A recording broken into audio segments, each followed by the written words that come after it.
In all likelihood, this will all come to nothing.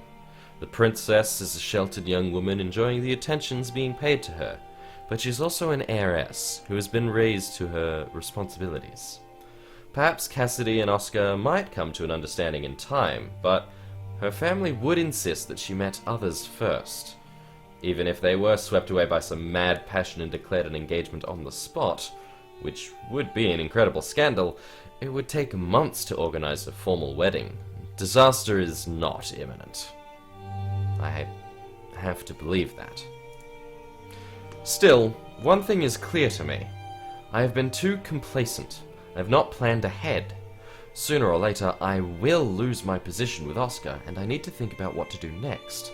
I don't like it, but not liking something doesn't stop it from happening. I have to face this. There are no other princesses in Osindarware, but there is no shortage of young men.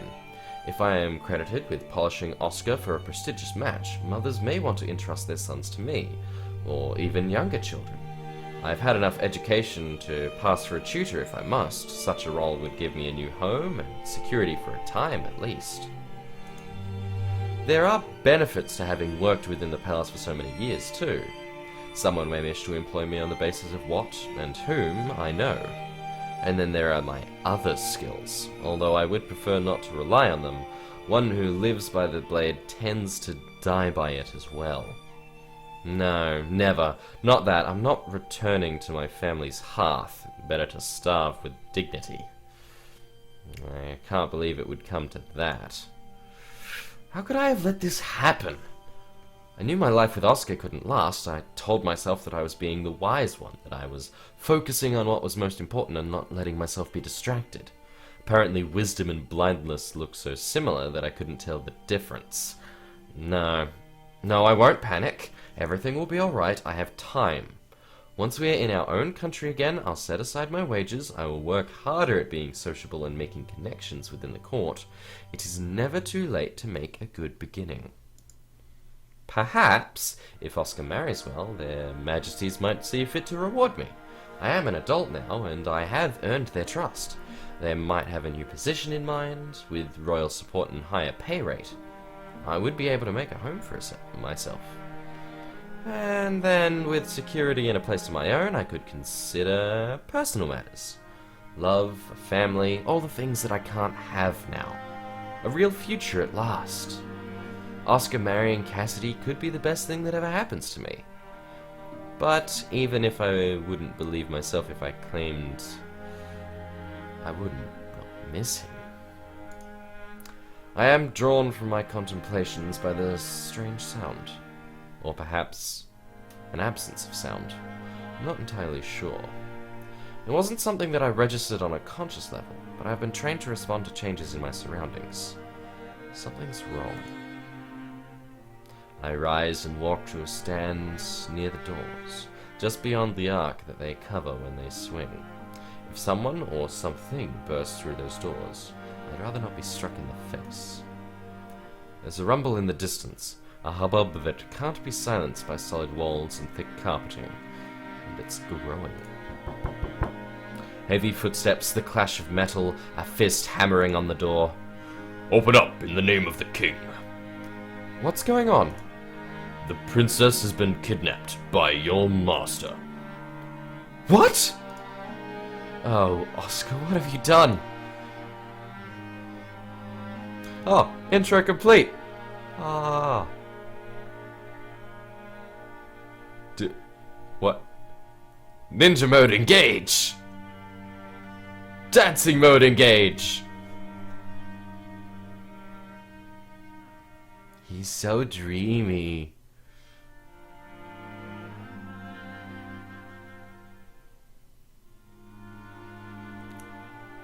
So, yep. This is all happening.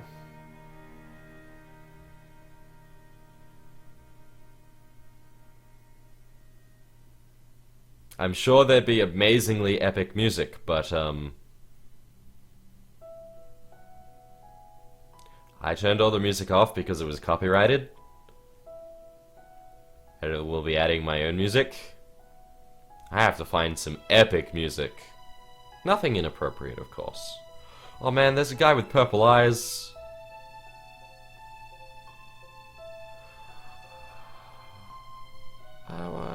Oh wait, he's locked in jail.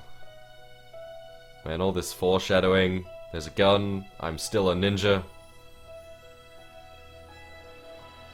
The royal trap, the confines of the crown. It's just now starting.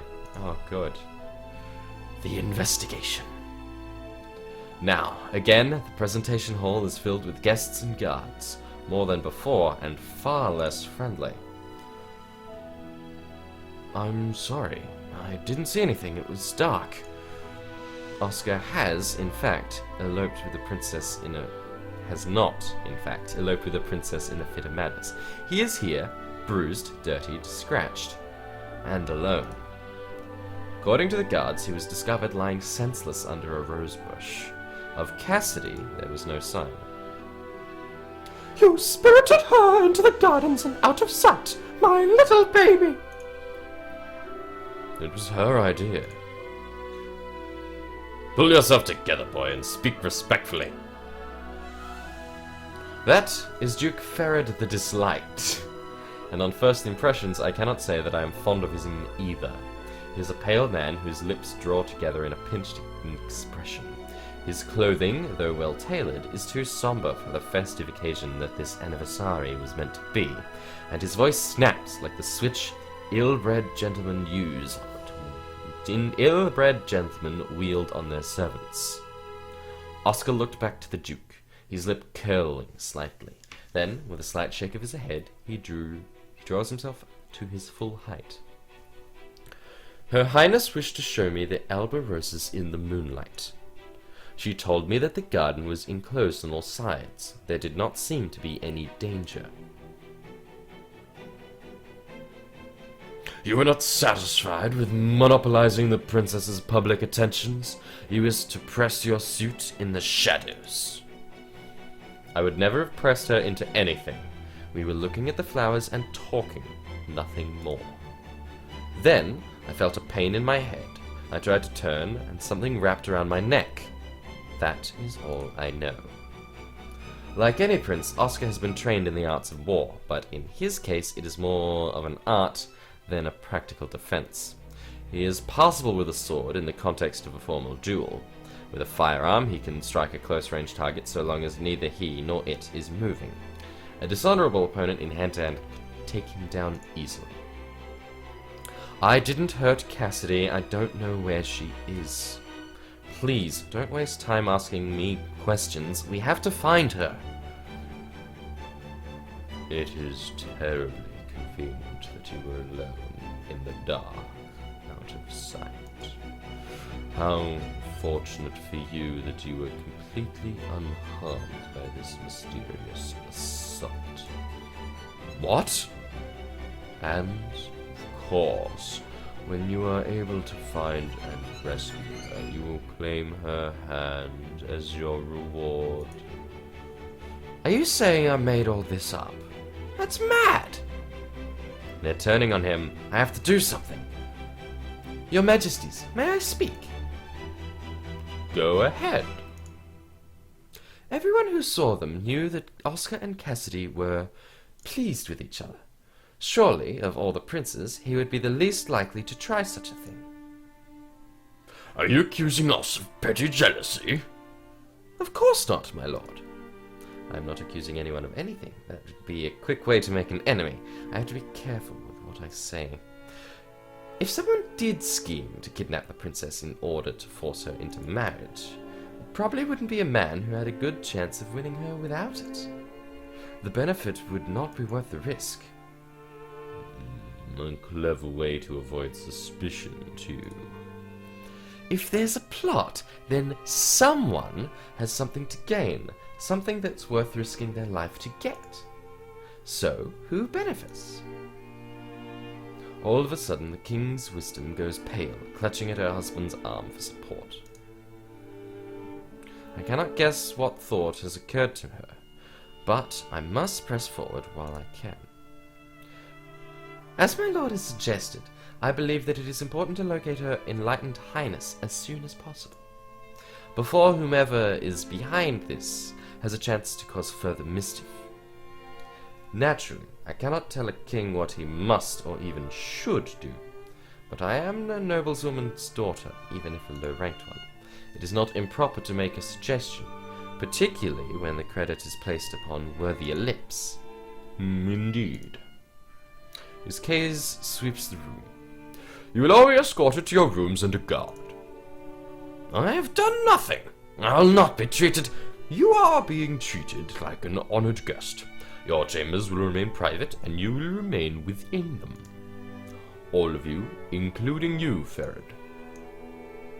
Majesty, I assure you. I want to help with the search.